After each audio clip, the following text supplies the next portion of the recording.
Hello student, this is second part of chapter 1, the modern period. In this part we will continue industrial revolution.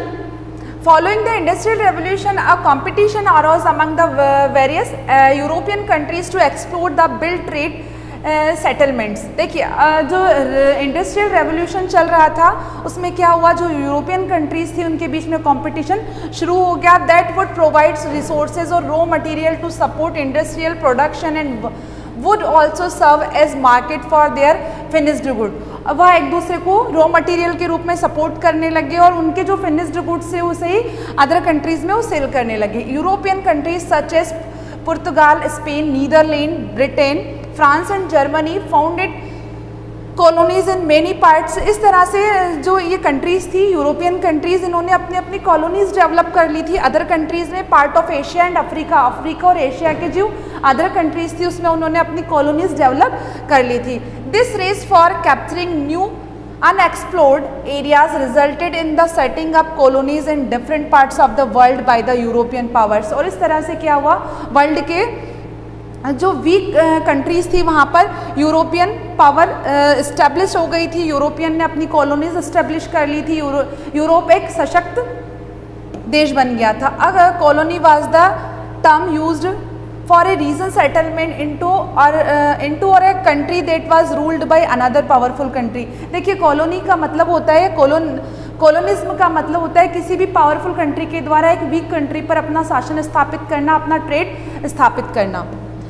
Imperialism was the process by which a country established its rule over other countries. Imperialism मतलब होता है किसी शक्तिशाली country के द्वारा किसी other country पर व्यवसाय के रूप में स्थापित होना या अपना व्यवसाय स्थापित करना.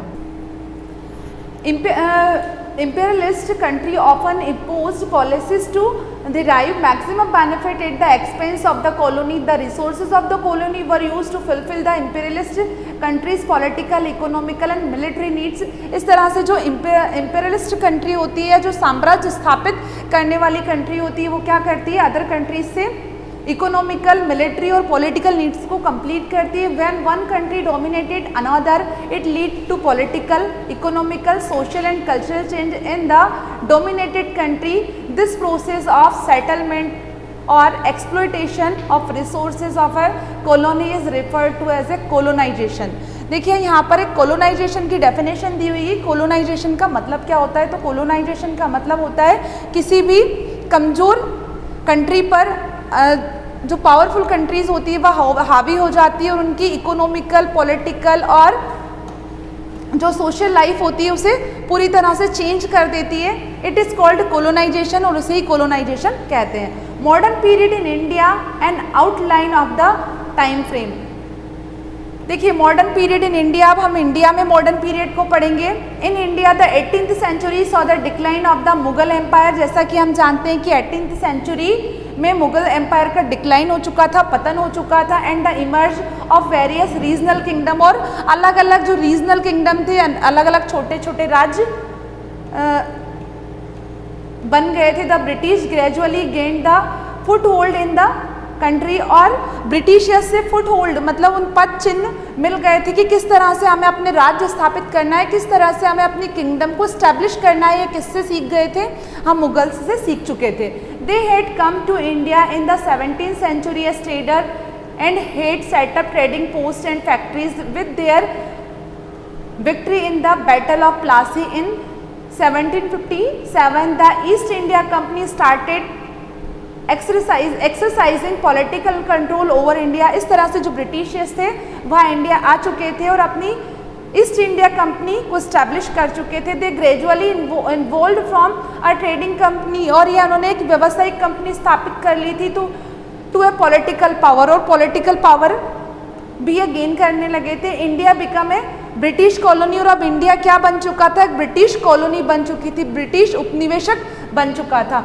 She become a supplier of raw material and A market for Britain's finished product. और वह इंडिया से रॉ मटेरियल को कहाँ एक्सपोर्ट करने लगा था, अदर कंट्रीज़ में एक्सपोर्ट करने लगा था, और जो उनके फिनिश प्रोडक्ट थे उसे ऑल ओवर वर्ल्ड में और इंडिया में सेल करने लगे थे. लोकल इंडियन इंडस्ट्रीज डिक्लाइंड, और इस तरह से क्या हुआ, जो लोकल इंडस्ट्रीज थी, भारत की जो लोकल उद्योग थे छोटे मोटे, उनका डिक्लाइन हुआ, उनका पतन होना शुरू हुआ. India was referred to as the jewel of British crown and was one of the most important part of the British empire. और इस तरह से क्या हुआ, जो भारत सोने की चिड़िया कहलाता था वह ब्रिटिशर्स के कब्जे में आ गया था, और मोस्ट इम्पोर्टेंट पार्ट, इंडिया के जितने भी मोस्ट इम्पोर्टेंट पार्ट थे वहाँ पर ब्रिटिश एम्पायर एस्टेब्लिश हो चुका था. The British unified various parts of India, they brought the princely state under their control. और उन्होंने जितनी भी राजसी स्टेट थी या जहाँ पे राजाओं का शासन था वो भी अपने अंडर में ले लिया था. Control which had initially rejected the British supremacy, और जो ब्रिटिश सुपरमेसी थी वो रिजेक्टेड हो चुकी थी. British India refers to the territory control by the British in India. It was divided into Bengal, Madras and Bombay presidencies. और इस तरह से जो ब्रिटिशर्स थे उन्होंने इंडिया को डिवाइड कर दिया था बंगाल, मद्रास एंड बॉम्बे प्रेसिडेंसीज में. India's resources were exploited bye Britain for her on advantages. और भारत के जो रिसोर्सेज थे उनको एक्सप्लॉइटेड किया गया ब्रिटिशर्स के द्वारा अपने लाभ के लिए. There policies did not have a uniform effect on the Indian people. The British introduced modernization only in certain spheres and only till the extent that suited their needs and interest. इस तरह से उन्होंने India को पूरी तरह से modify कर दिया था अपनी नीड्स और अपने इंटरेस्ट को फुलफिल करने के लिए. This benefited only a small section of the people and the rest remained largely disadvantaged. और जो ब्रिटिशर्स ने ये जो चेंज किया था इससे भारत के कुछ ही लोगों को लाभ हो रहा था, और जो ज़्यादातर लोग थे या नंबर ऑफ पीपल, इससे क्या नंबर ऑफ पीपल को इससे डिसएडवांटेजेस या हानि पहुंच रही थी. Sources, there are a large number of sources available for studying the modern period. अब मॉडर्न पीरियड को जानने के लिए हमारे पास बहुत सारे सोर्सेज हैं जिनके थ्रू हम मॉडर्न पीरियड को डिटेल में जान सकते हैं.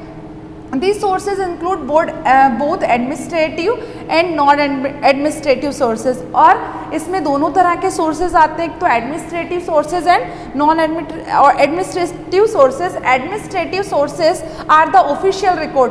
देखिए जो administrative sources होते हैं वो क्या होते हैं, official record होते हैं, आधिकारिक data होता है, उसमें records होते हैं, survey etc. of the British administration, जो कि ब्रिटिश एडमिनिस्ट्रेशन ने कलेक्ट किए थे. Non administrative